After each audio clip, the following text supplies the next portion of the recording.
कैसी उसके भीतर की एक एक अवस्था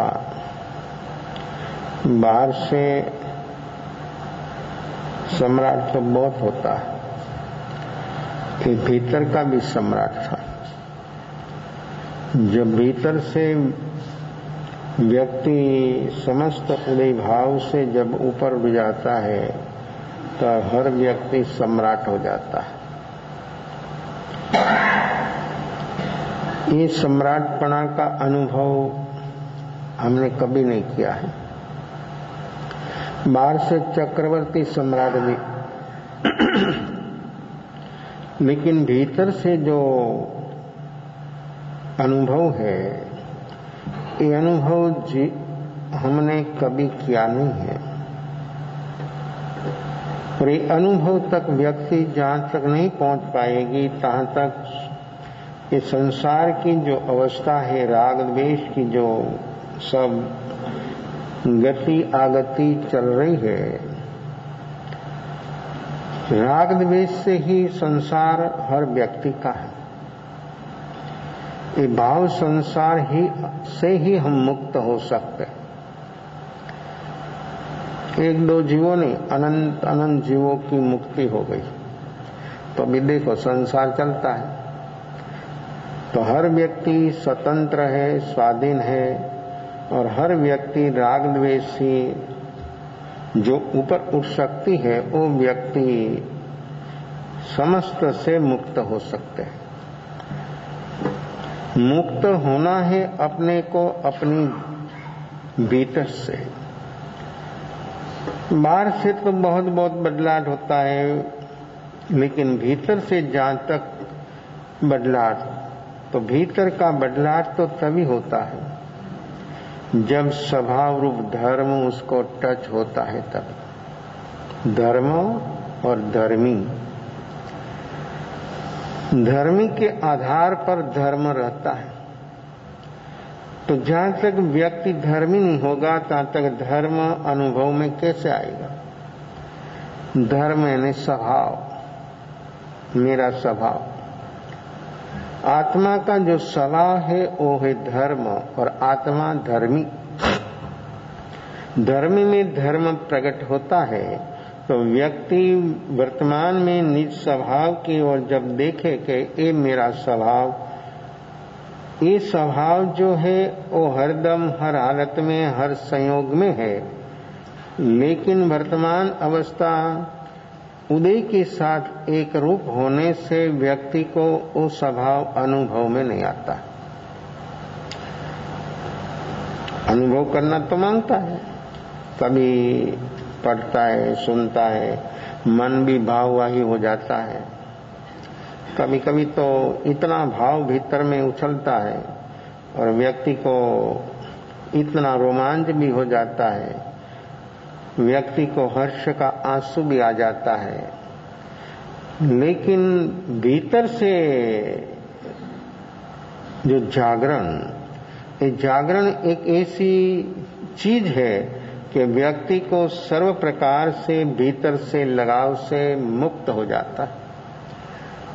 करना है जागरण, प्रकट करना है जागरण। जो जागरण अपने भीतर जिस क्वालिटी ना होना चाहिए, वो जागरण जो व्यक्ति में वर्तमान में जो चल रहा है, तो व्यक्ति बाहर से और भीतर से जो कचरा है वो चला जाएगा, और नया कचरा जागरण के सद्भाव से भीतर नहीं आएगा।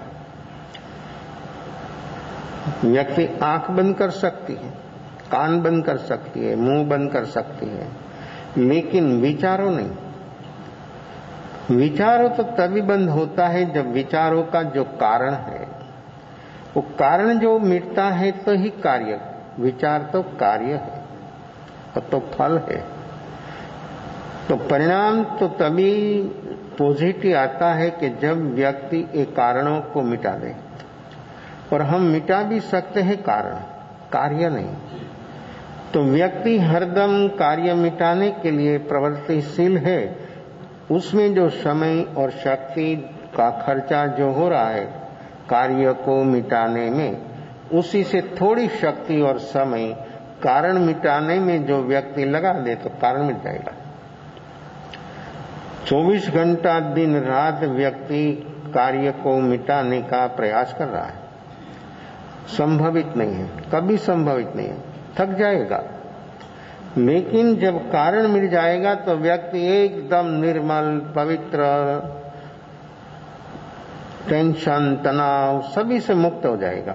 एक चीज कारण से व्यक्ति जब ऊपर उठ जाता है तो फिर भीतर में जो सारी अवस्था विपरीत जो चल रही है वो बंद हो जाएगी।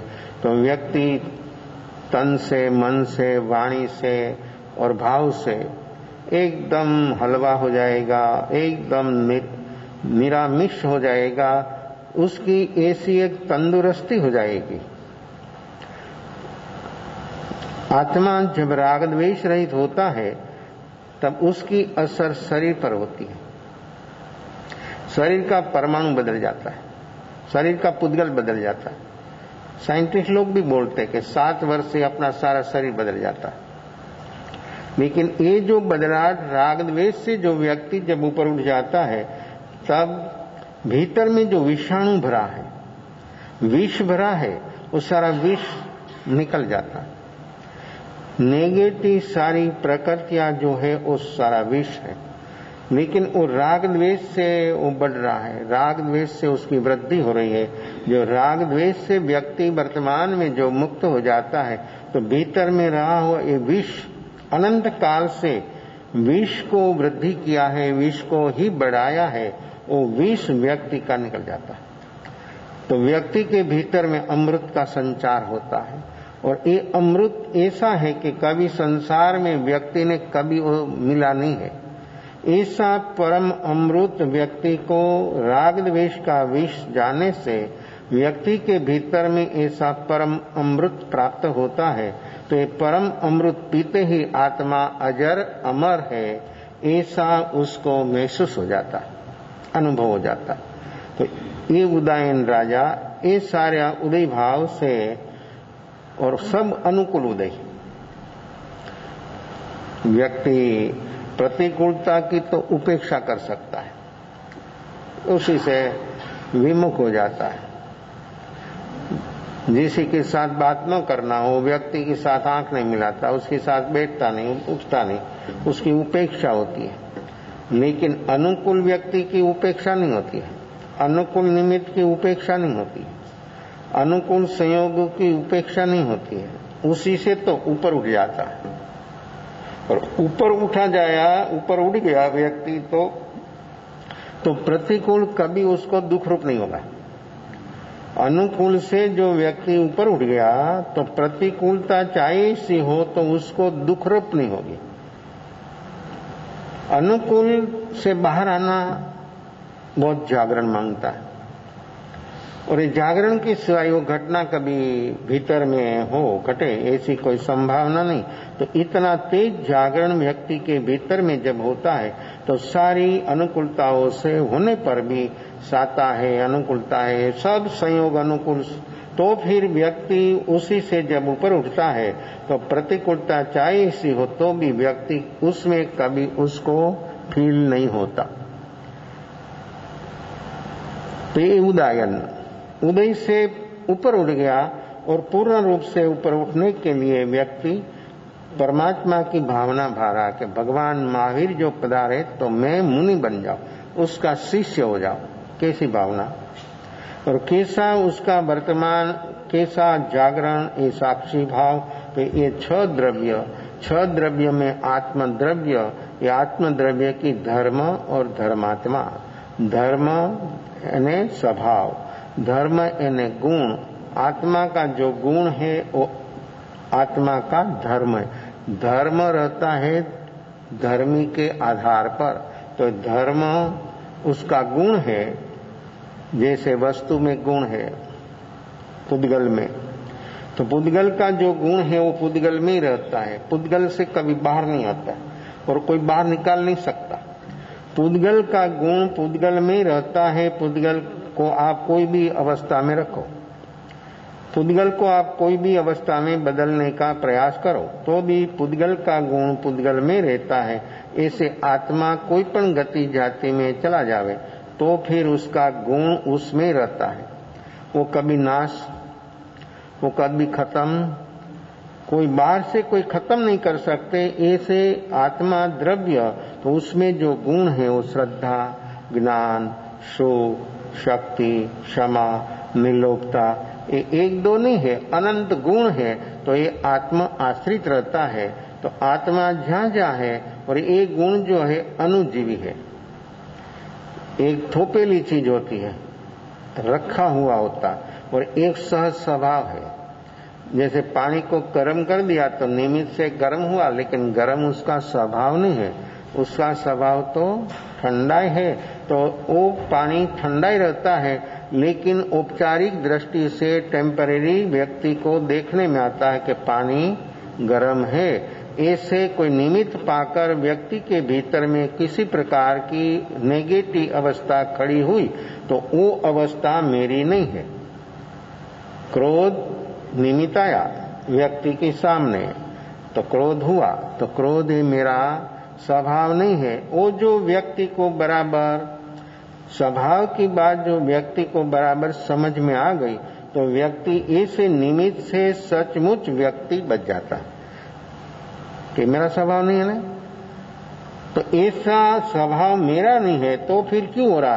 तो ये मेरी बेहोशी से हो रहा है। तो जो व्यक्ति के भीतर में होश जागरण सतत जो हो, तो निमित्त आने पर क्रोध तो नहीं होना, क्रोध का कारण जो अपने भीतर है वो खत्म हो जाएगा। क्रोध आता है अपने को चोट लगती है, अपना ईगो को चोट लगती है, इसलिए व्यक्ति को क्रोध आता है। तो कारण मिट गया तो कार्य कैसे हो? तो अपना मेन काम तो कारणों को मिटाना है, और कारण मिटता है जागरण साक्षी भाव से। वो जीव का पुरुषार्थ है। कुछ बाहर से करना वो तो शरीर के लिए है, सब कुछ बाहर की जो अपनी प्रवृत्तियां है वो सब कुछ अपने शरीर के लिए। अपनी साधना, अपना जागरण साक्षी भाव जो सतत सतत व्यक्ति के भीतर में, तो व्यक्ति सभी से बच जाता है, और व्यक्ति हर हालत में, हर संयोग में इतना आनंदित रहता है कि उसका आनंद को कोई नहीं परास्त कर सकता, उसका आनंद में कोई विषाद खड़ा नहीं कर सकता। ऐसी है उसकी अवस्था, और चाहे ऐसी बाहर की घटना घट जाए तो भी उसके भीतर में कोई विषाद नहीं, कोई किसी प्रकार से कोई दुख नहीं, और कोई बाहर से निमित्त उसको हिला नहीं सकता। निमित्त तो आएगा, निमित्त तो रहेगा। चतुर्गति में जीव जहां तक है तहां तक जीव को निमित्त आएगा।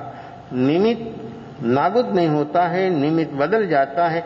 जैसे जैसे उदय बदलता है, ऐसे ऐसे निमित्त भी बदलता है। तो निमित्त अनुकूल है उदय, तो अनुकूल निमित्त है। तो इन अनुकूल उदय में अनुकूल निमित्त होने पर व्यक्ति के भीतर में जो जागरण है, तो व्यक्ति कैसा हो जाएगा? देखो, विदेही जनक विदेही हुआ, कैसे हुआ? वो तो बहुत बड़ा सम्राट था। ये उदयन, वो तो मुनि बनने को तैयार हो गया है। विदेही तो राज्यों में रहने पर भी, शरीर में रहने पर भी वो शरीर में नहीं था।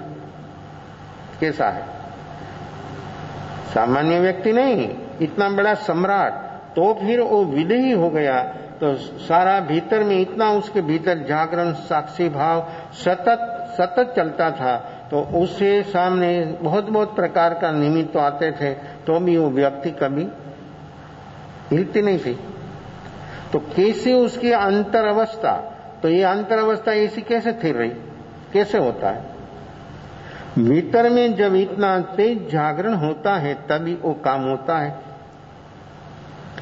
सुखदेव जी बहुत बड़ा विद्वान, जिसने पुराण लिखा है, गीता लिखी है। कृष्ण ने गीता नहीं लिखी है, सुखदेव जी ने लिखी है, व्यास जी ने लिखा है। तो कथा, सुखदेव जी खुद कथा कर रहा था, सब श्रोता आ गया था। सभा मंडप श्रोता से खचाखच भर गया था, तो भी कथा शुरू नहीं होती थी। श्रोता वर्ग से ऐसी बात चली कि सब श्रोता आ गया है, तो भी सुखदेव जी कथा क्यों नहीं चलाते, शुरू क्यों नहीं करते? सुनता था वो भी, धीरे धीरे आवाज तेज होने लगी, वो भी सुनता था। शुरू नहीं किया तो नहीं किया। जब जनक आया, उसके आसन पर बैठा, तब कथा शुरू हुई। दूसरा अवसर हो गया। ये तो देखो ये लोगों की अवस्था कैसे। सुखदेव जी जैसे को भी राजा की जरूरत है। इतने लोग आ गए तो भी कथा शुरू नहीं की, वो आया तो कथा शुरू कर दिया। व्यासी बधु देखता था, सुनता था, लोगों की मानसिक अवस्था कैसी रहती है, बात बात में अपना मन कैसा बदलता है। और हम हमारा मन को नहीं देखते तो फिर बाहर से क्या देखते हैं? और जो बाहर से देखते हैं, अपने भीतर जो चलता है वही हम देखते हैं। हम देखना मांगता है वही देखते हैं, हम सुनना मांगता है सुनते, हम करना मांगता है वही करते हैं। ज्ञानी पुरुष जो बोलते वो तो हमने कभी किया ही नहीं। और जो ज्ञानी पुरुष बोले वो जो कर दे तो उसका बेड़ा पार हो जावे, सारा व्यक्ति उदय से ऊपर हो जावे। तो ये है स्वच्छंद। ज्ञानी पुरुषों जो हित की, श्रेय की, कल्याण की बात करते, वो भी जो नहीं सुनता तो वो है क्या है? स्वच्छंद। ये स्वच्छंद जहां तक व्यक्ति का दूर नहीं होगा, तहां तक व्यक्ति कैसे ज्ञानी को पहचाने, कैसे ज्ञानी का सानिध्य में रहे। बोलते हैं ना कि निगोद से यहां तक आई यात्रा, शरण मिला नहीं, क्यों न मिला? शरण मिले तो समीप में रहे, शरण मिले तो समीप में रहता, फिर दूर रहता तो समीप में है। और जो शरण नहीं स्वीकारा तो नजीक से नजीक होने तो भी दूर से दूर हो, लाखों कोस दूर। नजीक होने पर भी क्षेत्र से लाखों कोस दूर, और लाखों कोस दूर है तो भी समीप आ, शरण आ गया तो समीप आ गया। एकदम नजीक तो शरीर से नजीक देखते, सही अर्थ में तो दोनों एक हो जाता, वहां अभेद हो जाता। और ये अभेद की साधना है, और ये अभेद होने के लिए काम है। निगोद से यात्रा अपनी शुरू हुई, यहां तक आए, लेकिन न मिला शरण। शरण मिले तो ही समीप रहता। तो सुखदेव जी के पास वैकृत शक्ति थी। राजमहल, उसमें भी अंतेउर से धुआं निकलने लगा, जलने लगा राज दरबार। आवाज आने लगी कि राज दरबार जल रहा है, आग लगी है। सब लोग भागने लगा, किसी का कुछ नहीं था वहां। सन्यासी लोग भी बैठे थे सैकड़ों की संख्या में, वो भी भागे। क्यों? जो नदी किनारे पर पैलेस था, और पैलेस की जो दीवार थी नदी की ओर, वहां पर सब पर्णकुटी बनाई थी सन्यासी लोगों ने। तो सन्यासी लोगों ने ऐसे भीतर में हुआ कि अपनी पर्णकुटी और लंगोटी जल जाएगी, तो वो भी भागा। सारी सभा सिर्फ एक, कौन? जिसकी प्रतीक्षा, वो बैठा रहा, वो कथा चालू रही। सिर्फ एक जनक बैठा रहा, सारी पब्लिक चली गई। राज दरबार जलता था, किसी का घर तो जलता नहीं, तो क्यों भागे सब? किस लिए भागे? कथा चालू रही, फिर बहुत लोग भागे देखने के लिए। दो कथा सुनते सुनते राज दरबार जल रहा था, वो देखने के लिए भागे। कैसी अपनी मन की अवस्था होती है। यहाँ आप लोग सत्संग में बैठे, कोई किसी का फोन आया ऐसा, तो आप बैठे रहते। घटना तो घट गई, आप क्या करेंगे वहां जाकर? गप्पा मारेंगे, बातें करेंगे ना, तो फिर क्यों भागते हैं, क्यों चले जाते हैं? देखो अपनी मन की अवस्था कैसी कैसी होती है। हर व्यक्ति के भीतर में ऐसा होता, हिल जाता है व्यक्ति, कर कुछ नहीं सकता है विचारों करने के सिवाय, तो फिर व्यक्ति ठहरता नहीं, बैठता नहीं। कभी भी व्यक्ति के भीतर में इतनी क्षमता देखने की आई नहीं, कैसे काम होगा, अपना काम अभी तक क्यों नहीं हुआ। कल भी बात आई कि सब कुछ कर लिया, लेकिन आत्मा की जो बात है वही हमने नहीं किया है, बाकी सब कुछ कर लिया। एक क्षेत्र, एक चीज ऐसी नहीं है कि जिसका अनुभव व्यक्ति ने न किया हो। एक सिर्फ बच गया है खुद को अनुभव खुद का हुआ नहीं है, बाकी सब कुछ अनंत काल अनंत भव यात्रा चल रही है। निगोद से मनुष्य तक, मनुष्य से निगोद तक, ऐसे पूर्वानुपूर्वी पश्चानुपूर्वी ये चल रही है अनंत काल से। सब भागे थोड़ी समय में तो सब संकेल लिया, सब लोग धीरे धीरे आने को लगा, बैठने लगा। सब सन्यासी भी आ गया, बैठ गया, खुद की जहां बैठक थी वहां पर कथा चालू थी। वो आया गया तो भी कथा बंद नहीं थी। लोगों को ऐसा लगा ये क्या हुआ, कैसा हुआ। और जिसका राज दरबार चल रहा था वो व्यक्ति वहां बैठी थी, वो हिली नहीं, डुली नहीं, पीछे देखा नहीं। लोग आवाज कर रहे थे, जोर जोर से आवाज कर रहे थे, तो फिर पीछे नहीं देखा, कुछ सुना नहीं, की सिर्फ इतना भाव से वो सुन रहा था। कैसी स्थिरता, वो स्थिरता कहां से आई। रात दरबार जलता, अंतेवर जलता है और लोग आवाज भी करते हैं, तो भी क्या हुआ, कैसा वो व्यक्ति कैसे होगा, कैसा वो व्यक्ति रहा होगा, उसके भीतर में क्या होगा। वो भी मनुष्य, हम भी मनुष्य हैं। तो मनुष्य, लेकिन एक मनुष्य अरबों खरबों दो तो ही नहीं मिलता, और एक मनुष्य की दोकड़ों की कीमत नहीं होती, एक काणी कोड़ी भी कीमत नहीं होती। ऐसे मनुष्य है, लेकिन हर मनुष्य की अवस्था अलग अलग है। ये अलगता जो है, वो अलगता व्यक्ति वर्तमान में जो जागेगा तो मालूम होगा। फिर सुखदेव जी ने बोला कि लोगों की कैसी कैसी अवस्था है, जिसकी प्रतीक्षा थी वो साधक आ गया, कथा शुरू हुई। कथा में इतना रस आया, इतना जमी कथा, तब एक घटना घटी तो सब भागे। देखो कथा इतनी सुंदर चल रही थी तो भी लोग को छोड़कर, तो रस किसमें है,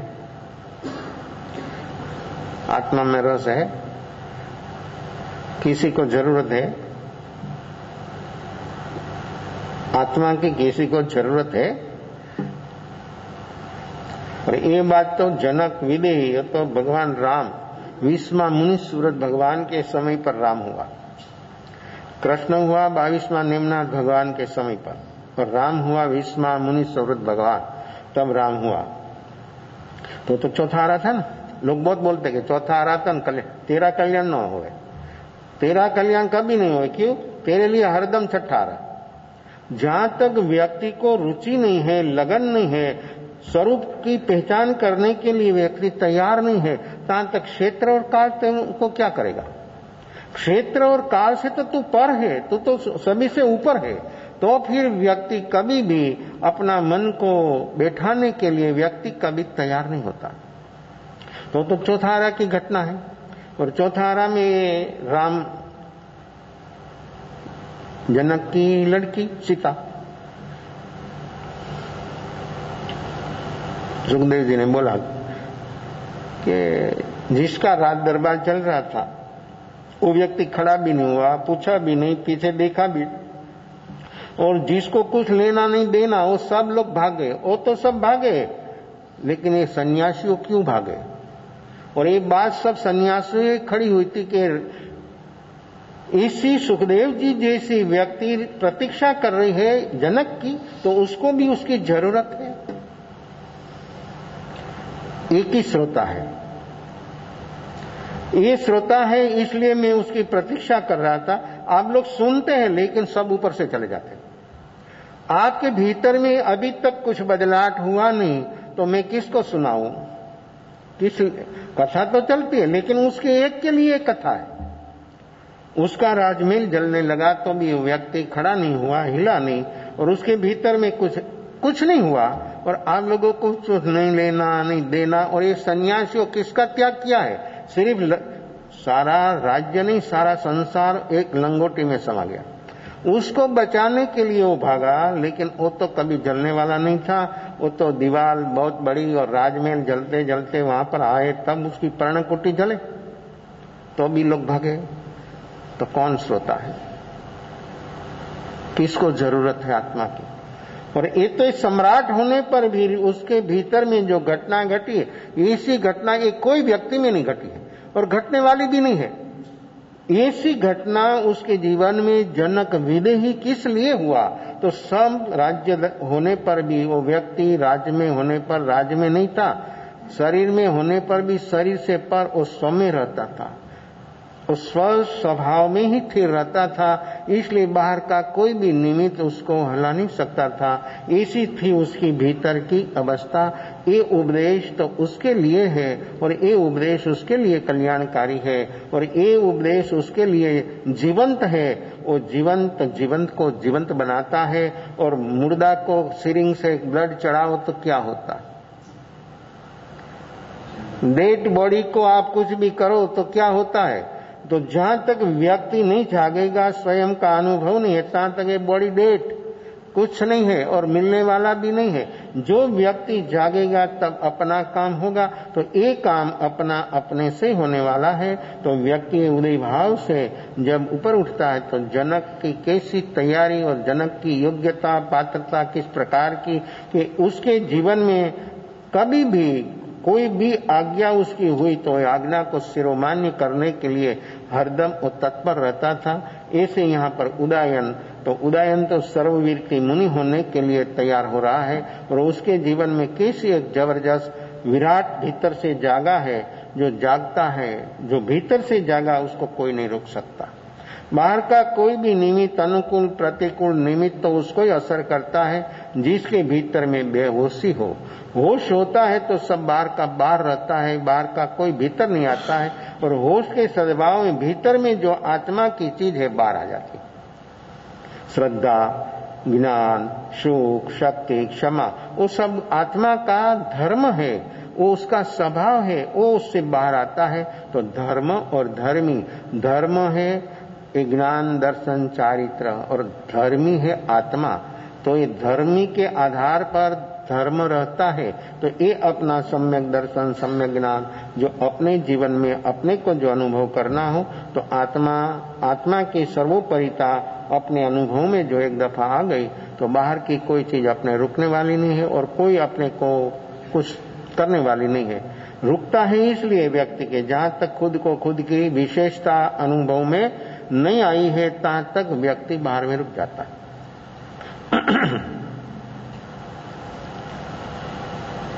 शुद्ध चैतन्य आत्माओं पर दृष्टि करे तो तेने शुद्ध ज्ञान प्रमाण था।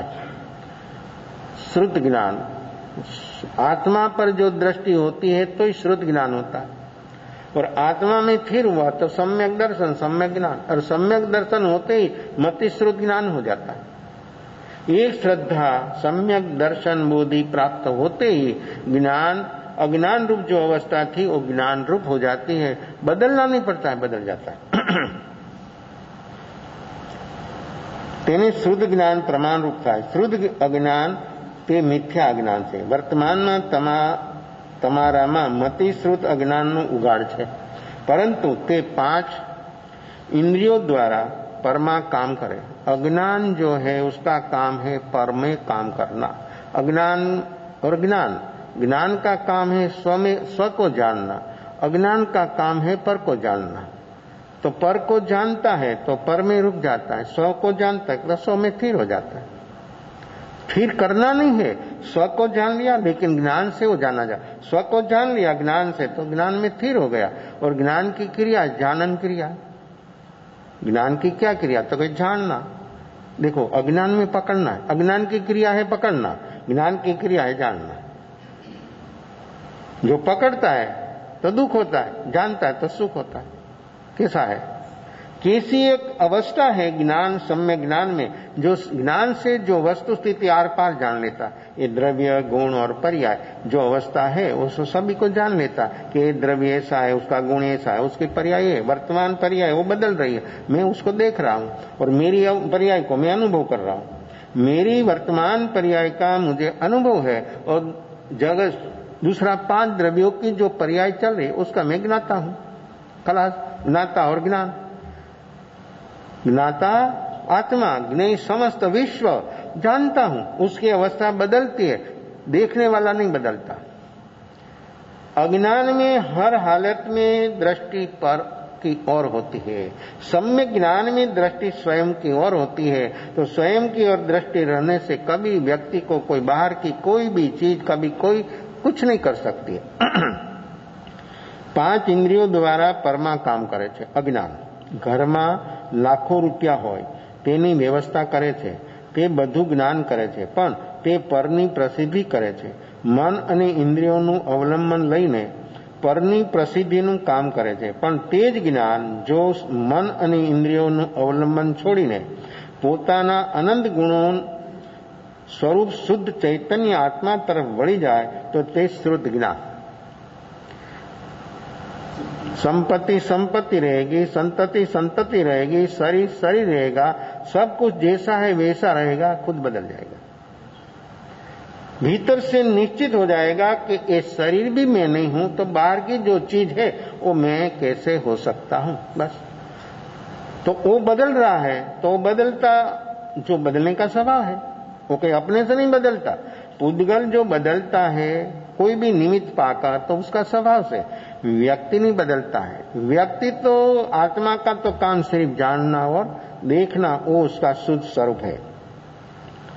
પ્રસિદ્ધિનું કામ કરે છે તે જ જ્ઞાન જો મન ઇન્દ્રિયોનું અવલંબન છોડીને પોતાના અનંત ગુણ સ્વરૂપ શુદ્ધ ચૈતન્ય આત્મા તરફ વળી જાય તો તે શ્રુત જ્ઞાન બની જાય।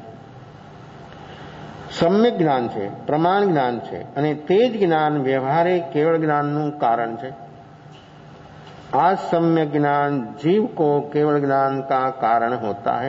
निश्चय से त्रिकाली द्रव्य तेज केवल ज्ञान स्वरूप है। आत्मा त्रिकाली अबाधित, त्रिकाली आत्मा हरदम रहने वाला, त्रिकाली तीनों लोग भूतकाल में था, वर्तमान में है और भावी में रहेगा। तो त्रिकाली ज्ञायक स्वरूप आत्मा हरदम जानने का स्वभाव वाला वस्तु स्थिति को जानता है। सम्यक ज्ञान, सम्यक दर्शन, सम्यक चारित्र એ ધર્મ છે। ધર્મ તો ધર્મી એવો આ તારો પોતાનો આત્મા દ્રવ્યને બતાવે છે। ધર્મી તારો આત્મા અને આ સમ્યક દર્શન, સમ્યક જ્ઞાન, સમ્યક ચારિત્ર એ ધર્મ, ધર્મ और धर्मी, धर्मी आत्मा અને ધર્મ એના ગુણ। एक गुण और गुणी हरदम अभेद, कभी उसका भेद नहीं होता है, कभी वो अलग नहीं हो सकता है, कोई अलग कर नहीं सकता है, कोई हालत में, कोई संयोग में। सम्यक दर्शन ज्ञानનો વિષય આખો આત્મા છે, એમ એ વર્તમાન વર્તતી દશાને બતાવે છે। સમ્યક જ્ઞાનાદિ ધર્મ તે આત્માનો છે, ધર્માસ્તિકાય કે અધર્માસ્તિકાયનો નથી। धर्मास्तिकाय जीव और पुद्गल को चलने में गति सहाय, अधर्मास्तिकाय जीव और पुद्गल को स्थिति सहाय, स्थिर रहने में सहायक है। लेकिन ये ज्ञाता दृष्टा ये स्वभाव धर्मास्तिकाय अधर्मास्तिकाय आकाश काल पुद्गल नो नहीं। अधर्मास्तिकाय नो नहीं। सम्यक शुद्ध ज्ञान अंशनु ध्येय पण शुद्ध ज होय। सम्यक एक आंशिक ज्ञान प्रकट, शुद्ध ज्ञान प्रकट हुआ तो अंश में जो है वो आंशिक पूर्ण हो सकता है। आत्माने ज लक्ष्यમાં લેવાનું છે, માટે सम्यक श्रुत ध्येय शुद्ध आत्माने लक्ष्यમાં લેવાનું છે। परमा आत्माનો कोई अंश है नहीं। दूसरा 5 द्रव्यों आत्मा के सिवाय उसमें कोई आत्मा का गुण है नहीं, और आएगा नहीं और रहेगा नहीं। है नहीं तो रहेवे कैसे? और जिसका जो गुण है उसमें वो रहता है। तो ये आत्मा और शरीर, शरीर है पुद्गल, तो पुद्गल शरीर, तो पुद्गल जो शरीर है उसमें उसका गुण है, दोनों साथ है, लेकिन गुणों दोनों का अलग अलग। साथ में कितना साथ, कैसा एक रूप दिखने में आता, तो भी ये दोनों अलग है और दोनों का गुणधर्म अलग है। ये पुद्गल है प्रतिक्षण बदलने वाला, ये पुद्गल में जो जो गुणधर्म है वो पुद्गल में रहता है, और आत्मा में जो गुण है आत्मा में रहता है। आत्मा का गुण पुद्गल में नहीं जाता, पुद्गल का गुण आत्मा में नहीं जाता। सम्यक श्रुत ध्येय शुद्ध आत्मा ने लक्ष्यમાં લેવાનું છે। પરમા આત્માનો કોઈ અંશ છે જ નહીં। अलख निरंजन आत्म ज्योति संतो एनु ध्यान धरो।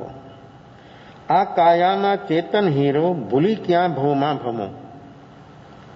ધ્યાન ધારણા આત્મપદની કરતા ભ્રમણા મિટ જાવે, આત્મ તત્વની શ્રદ્ધા થાય, આનંદ અનહદ ઉર્मा आवे। आत्मा की एक श्रद्धा ने सम्यक दर्शन जीव को जो प्रकट होता है, तो आत्मा का जो आनंद है, आत्मा की जो अवस्था है, वो व्यक्ति को एक गुण की एक पर्याय बाहर आते ही सारी अवस्था बदल जाती है। आत्मा के जो भीतर में जो आनंद स्वरूप आत्मा है, वो उसको अनुभव में आ जाता है, तो सारी अवस्था जो बाहर नहीं है वो बाहर में बाहर रह जाती है, उसको कोई तकलीफ रूप नहीं होता। परमा आत्मा नो कोई अंश है ज नहीं। परमाथी मारा गुणों आवशे एम मानीने परने जो जोया करे, तो सम्यक दर्शन, सम्यक ज्ञान, सम्यक चारित्र त्रण काल में प्रगटे। पर से आत्मा का एक गुण भी आता है नहीं तो कैसा है? तो बाहर में जो है वो पुद्गल है, तो पुद्गल में ज्ञान दर्शन चारित्र है नहीं तो आवे कैसे? और आत्मा में है, आत्मा आत्मा में, लेकिन हर आत्मा में हर का गुण है, वो एक दूसरों में एक दूसरों का गुण मिश्र नहीं हो जाता है। यहाँ तो अलग अलग शरीर है इसलिए अलग है। सिद्ध अवस्था, जो सिद्ध अवस्था है वहां तो शरीर नहीं है, और एक दो सिद्ध नहीं है। कितना है? अनंत। सिद्ध कितना है? अनंत। एक बाजू 23 दंडक है, दंडक 24 है, लेकिन एक बाजू वनस्पति का दंडक छोड़ दो और एक बाजू 23 दंडक, तो 23 दंडक से अनंत गुना अधिक सिद्ध का आत्मा है। दंडक 24, उसमें एक वनस्पति का दंडक, वनस्पति में अनंत अनंत जीवो है, सिद्ध से अनंत गुना। तो एक वनस्पति को बाध कर दो और दूसरा 23 जगह का हिसाब लगाओ, सर्वे करो, तो उसी से अनंत गुना अधिक सिद्ध का जीव है, सिद्ध परमात्मा। तो सिद्ध परमात्मा को तो शरीर है नहीं, तो शरीर 5 से एक भी शरीर नहीं है, तो शुद्ध चेतन है। तो फिर वह एक साथ रहने पर भी एक का सिद्ध का गुण दूसरा सिद्ध में नहीं जाता। तो गुण तो नहीं, एक दूसरों में नहीं जाता, और एक दूसरे के गुण में चला गया तो अनवस्था दोष कैसा आ जाता है। तो आत्मा की स्वतंत्रता, आत्मा की स्वयं सिद्धि अवस्था कैसे रहे?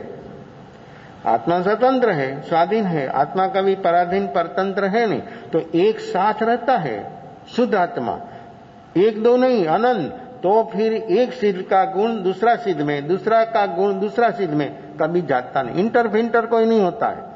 स्वयं का गुण स्वयं में आत्मा में ही रहता है। तो इसलिए आत्मा में एक परम पारिणामिक भाव, ये परम पारिणामिक भाव से आत्मा हरदम हर हालत में हर संयोग में अलग और स्वतंत्र है, और स्वतंत्र ही रहता है। लेकिन उसका बोध नहीं होने से व्यक्ति मानता कि मैं पराधीन हो गया, मैं कुछ नहीं कर सकता हूं। क्यों? ये परम पारिणामिक भाव, उदय भाव से जो व्यक्ति ऊपर उठता है, तो कैसे उठे? तो क्षयोपशम उपशम क्षय, ये तीन पुरुषार्थ से व्यक्ति ऊपर उठा, तो उसको परम पारिणामिक जो निजी अवस्था है उसको अनुभव में आ गई।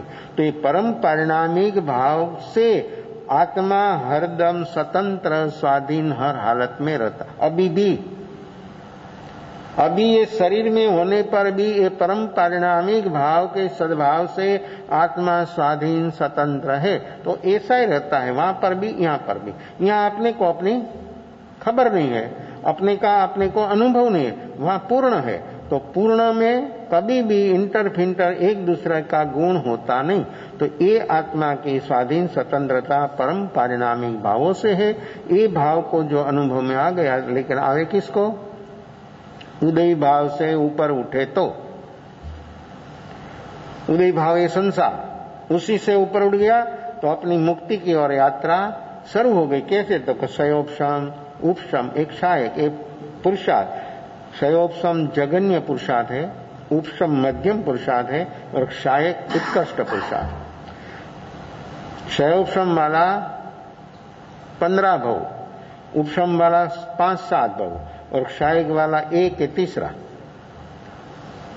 ये 3 प्रकार का जीव का पुरुषार्थ क्षयोपशम उपशम क्षायक। उपशम क्षयोपशम वाला 15 भव, उपशम वाला 5-7 भव, और क्षायिक सम्यक्त जिसको प्राप्त हुआ का ओ भव का तीसरा भव में उसकी निश्चय से मुक्ति, उसमें कोई उसकी मुक्ति में बीच में बाधक नहीं हो सकता है। ये अपना पुरुषार्थ है उदय भाव से ऊपर उठने का। तो उदय भाव से जितना जितना जीव ऊपर उठ पाता है इतना इतना परम परिणामिक भाव स्वभाव निजी स्वभाव जो है उसका उसको अनुभव होता है। तो ये अनुभव अपने को अभी हो सकता है। ये परम परिणामिक अवस्था का अनुभव अपने को यहाँ पर हो सकता है। इसलिए तो सिद्ध परमात्मा साधी अनंत है। इस सुख की अवस्था अपनी यहाँ टेम्परेरी उसकी लहरों आ सकती है, लेकिन उदय भाव से जो ऊपर उठे तभी निमित्त आया फील नहीं हुआ। देखो एक क्षण, इसी क्षण कंटिन्यूस कितनी 24 घंटा में निर्विकल्प अवस्था वर्तमान में व्यक्ति की कितना समय कितनी क्षण, सेकंड तो बहुत बड़ी है। आपका हिसाब सेकंड से होता है, ज्ञानी का हिसाब क्षण से होता है। असंख्याति क्षण 2 4 5 25 50 करोड़ अरबों खरबों नहीं, असंख्याति क्षणों की एक सेकंड। ऐसी कितनी क्षण हम वर्तमान में जीते हैं। जो वर्तमान में व्यक्ति ऐसे जिया और एक सेकंड तक ठहर गया तो उसको ऐसी लहरों आने लगेगी। क्यों? अपने पास साधन जो है ना, मूलतन के हम काम तो करना मांगते हैं लेकिन हमारे पास वो साधन इतना सुपर साधन नहीं है। तो क्यों है जी अपना उपयोग इतना तेज जागा नहीं है। इसलिए अपने को मन की जरूरत रहती है और मन असंख्याति क्षणों की बात को पकड़ सकता है। मैं बोल रहा हूं, आप लोग सुन रहे हैं, आमने सामने है ना, तो फिर ये आवाज आपके कान पर आने में असंख्याति क्षण, ये शब्द निकला आपके कान पर आया उसमें असंख्याति क्षण, तभी अपना मन पकड़ सकता है। उसके बिना अपना मन तो अपना साधन जो है स्थूल है, इतना सुपर साधन सर्वोपरि साधन तो अपना उपयोग है। ये उपयोग जो जाग गया तो क्षण क्षण की बात का अनुभव होता है। तो ऐसी असंख्याति क्षण व्यक्ति जो वर्तमान में ठहर गया तो उसको परम परिणामिक भाव जो अपना है सिद्ध परमात्मा में पूर्ण प्रकट रूप है, वो अपने को ये अनुभव अपना परम परिणामिक भाव का अनुभव अभी यहाँ पर हो सकता है। जो अपने की ऐसी रुचि हो, अपना ऐसा भीतर में हर हालत में जो अपनी अवस्था ऐसी चलती हो जागरण साक्षी भाव की, तो ये अवस्था बारंबार इसी लहरों अपने को आ सकती है। आप कोई भी जगह पर बैठे वर्तमान में निर्विकल्प हो गया तो ऐसी लहरों आने लगेगी। आप एक अनुभव करेंगे, बाजू में बैठे उसको कुछ नहीं होगा। कैसा है स्वतंत्र, किसी आत्मा की स्वाधीनता। हजारों के बीच में आप बैठा ना, आपको अनुभव होगा, दूसरों को कुछ नहीं होगा। हाँ, बाहर से लोग देखेगा, हाँ बहुत प्रसन्न है ये व्यक्ति, बहुत आनंदित है, बहुत मुखरित है, ऐसा लोग देखेंगे, लेकिन उसको क्या हो रहा है भीतर में वो किसी को मालूम, वो तो जिसको अनुभव होता है उसको मालूम होता है। ये तो गूंगे केरी सरकरा है अनुभव, ये तो गूंगे केरी सरकरा है। जिसको अनुभव हुआ तो ये अनुभव को वाचा नहीं है, वाचा बंद हो जाती है। जब ये अनुभव होता है तो वाणी बंद। वाणी तो कितना व्यक्त कर सकती है, बहुत मामूली चीज है। वो तो ऐसा रोम रोम उसके भीतर में उछलता है आनंद के, जिसकी कोई सीमा नहीं। तो जैसे कोई गूंगा आदमी है, उसको कोई आप मिठाई खिलाओ और फिर पूछो तो कैसा है, वाणी तो उसके पास बोलने की क्षमता नहीं है, लेकिन इशारे से आपको व्यक्त कर सकता है कि हाँ कैसा है वो चीज, कैसी है, बस तो आप समझ जाते कहाँ है। तो जैसे ज्ञानी भी अपने को अनुभव का इशारा करते हैं कि एक दफा तो निर्विकल्प हो जा, फिर देखना कैसा है, ये चीज क्या है, ये सैंपल क्या है, वो जो अनुभव करना। तो वर्तमान में निर्विकल्प तुम हो जाओ तो तुम्हारा अनुभव आपको अनुभव हो जाएगा। वो काम अपना है, वो काम अपने से होने वाला है, लेकिन व्यक्ति जागरण साक्षी भाव में जीने का ज्यादा से ज्यादा प्रयास करेगा तो ये काम होगा विशेष भाव भेद अवसर पर। नमो रिंदान नमो सिद्धान नमो आजरेयान नमो वज्रायान नमो लोये सौ स्वागुणं सौ गंजनं गारो सौ बावकणासुणं मंगलानं सवै सिंह बड़मं हवै मंगलं जवारे मंगलं हरियंबा मंगलं धांगलं साउ मंगलं जयलेवनं मंगलं चदारे लुगुदमारियंदा लुगुदमान दा लुगुदमान साउ लुगुदमान जयलेवनं लुगुदमा चदारे शरणं मौजामि हरिहंता शरणं मौजामि सिद्धा शरणं मौजामि साहु शरणं मौजामि केवली पनन्दं धनं शरणं मौजामि चारमंगलिंगार्थं यारसंगरजय मौसागरमानहृदय सकलकर्मणमणियन्दमोक्षतनां सुबलिवनन्दभावदरी जयमनदाय जीवतरीन्द्रदाय संसारमायि शरणाचार शरण नहीं पाओ जय नरनारी आदरे अक्षय अविचल तद हो